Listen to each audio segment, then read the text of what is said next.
আসসালামু আলাইকুম। আমার সম্মানিত দর্শক ও শ্রোতাবৃন্দ কেমন আছেন? আশা রাখছি ভালোই আছেন। তো আমরাও ভালো আছি। তো আজ আমি রান্না করব কুমড়া বড়ি আলু দিয়ে পাবদা মাছ। এই যে কুমড়া বড়িটা আমি নিয়েছি কয়েকটা, আলুটাও খোসা ছাড়িয়ে নিয়েছি কেটে, পাবদা মাছও আমি কেটে ধুয়ে নিয়েছি। প্রথমেই আমি কুমড়া বড়িটাকে তেলে ভেজে নিব, আলুটাকেও আমি আংচিয়ে নেব হলুদ লবণ দিয়ে। চলুন আমরা এখন রান্না শুরু করি। নেব, তেল দিয়ে নিচ্ছি কড়াইয়ে, কুমড়ো বড়ি দিয়ে নিচ্ছি। কুমড়ো বড়ি লাল করে ভেজে নেবে এপিট ওপিট। আলুটা দিয়ে নিলাম, এর সঙ্গে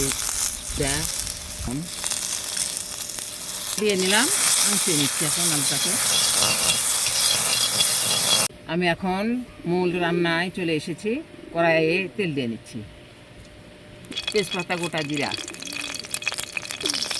পেঁয়াজ কুচি, তরকারি ফোড়ন দিয়ে দিলাম। এখন ফোড়নের পেঁয়াজটাকে আমি বাদামি করে ভেজে নেব।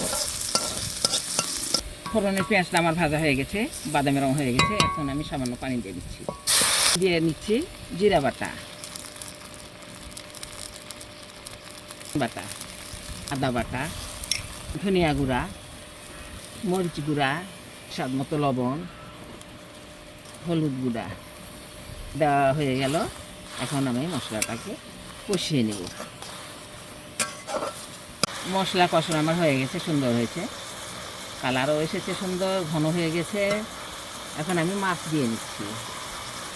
বিসমিল্লাহির রহমানির রহিম।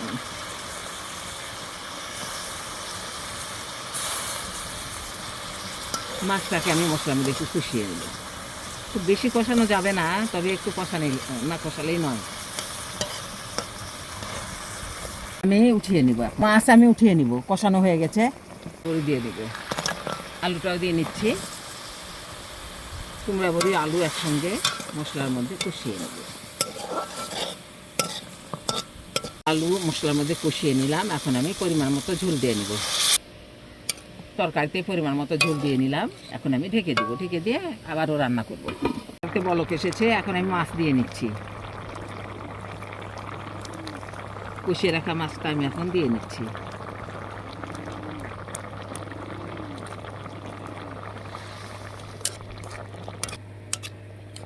মাছগুলা দিয়ে দিলাম।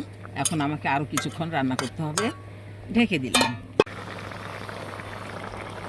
তরকারি রান্না আমার হয়ে গেছে, এখন আমি নামিয়ে নেব চুলা থেকে। আলু কুমড়া বড়ি দিয়ে পাবদা মাছের ঝোলটা আমার হয়ে গেছে। অনেকেই তো পুরোপুরি দেখলেন। যাই হোক, আপনার ইচ্ছা করলে এভাবে রান্না করতে পারেন, ভালো লাগবে আশা করছি। তো আপনারা সবাই ভালো থাকবেন, সুস্থ ও সুন্দর থাকবেন, স্বাধীন থাকবেন। আল্লাহ হাফিজ।